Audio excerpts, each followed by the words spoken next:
তৈরি হলো আজকে হাজি সাহেব কত চায় প্রত্যেকটা হাজি সাহেব সেই ঠিক বলো আবার ইসমাইল সাল্লামকে পানিটা আপনি বলতে পারবেন না যে পিপাসাও মিটে ছিল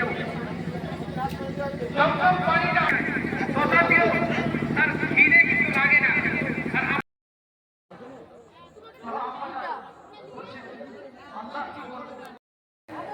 আল্লাহর উপরে সেই হেরে গেল